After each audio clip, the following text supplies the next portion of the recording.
Bismillahirrahmanirrahim. Genep Sifat wahdaniyat wajib akli hak Allahna. Sifat wahdaniyat hartina sahiji tilu hartina. Da sifat rejeng af'alna dina dat hiji Allahna. Henteu dua atawana leuwih loba disebutna. Salbiyah kamun pasilna dina dat hiji Allahna.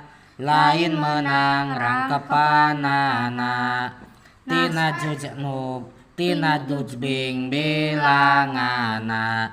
Salbiyah kamu tasilna na sifat hiji Allahna. Henteu aya saliyana nu ngabogaan sifatna saperti sifat Allahna. Ieu harti disebutna salbiyah kamun pasilna na sifat hiji Allahna.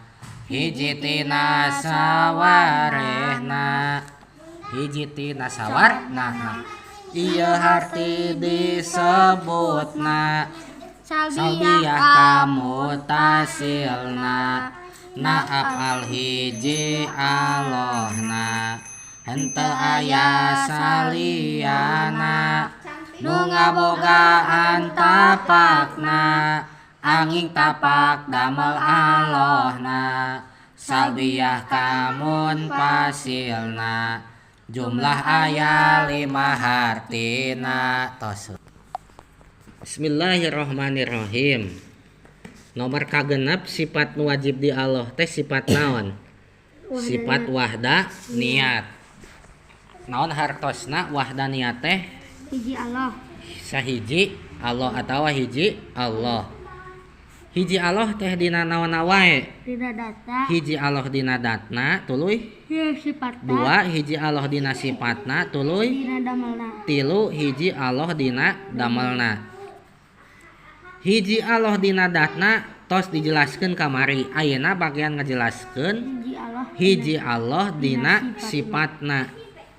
Hiji Allah dina sifatna nu disalab atawa salbiyah nu dieuweuhkeun nu dicabut teh sami aya 2. Nyaeta hiji nu dieuweuhkeun teh kamun pasil bilangan terpisah. Nu kadua nu dieuweuhkeun teh kamut tasil bilangan ngahiji. Naon maksudna hiji Allah dina sifatna salab kamun pasil? Hiji Allah dina sifatna ngeuweuhkeun kana bilangan terpisah naon eusina?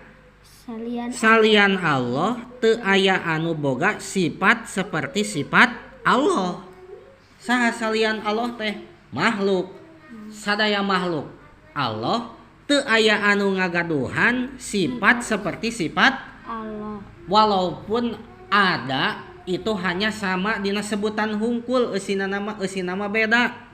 Contoh seperti Allah Maha Kuasa. Allah kawasa nya. Ongko presiden oge kawasa. Nah, kawasa na presiden jeung kawasa na Allah beda. Jauh. Beda penyebut. Beda eusi kitu akur penyebut beda eusi. Kawasa na Allah mah teu aya anu ngamiliki kecuali Gusti Allah. Makhluk Allah mah salian Allah mah teu aya anu ngagaduhan sifat seperti sifat Allah. Tah ieu teh harti tina wahdaniyat salabiyah kamun pasil. Kartos. Nu kadua aya wahdaniyat salabiyah kamut tasil. Hartosna hiji Allah dina sifatna nyabut atawa ngeuweuhkeun kana bilangan ngahiji. Eusina nyaeta Allah hiji sifatna tina tiap-tiap warna sifat Gusti Allah. Seperti kudrat Allah mung hiji henteu 2 kudrat Allah teh.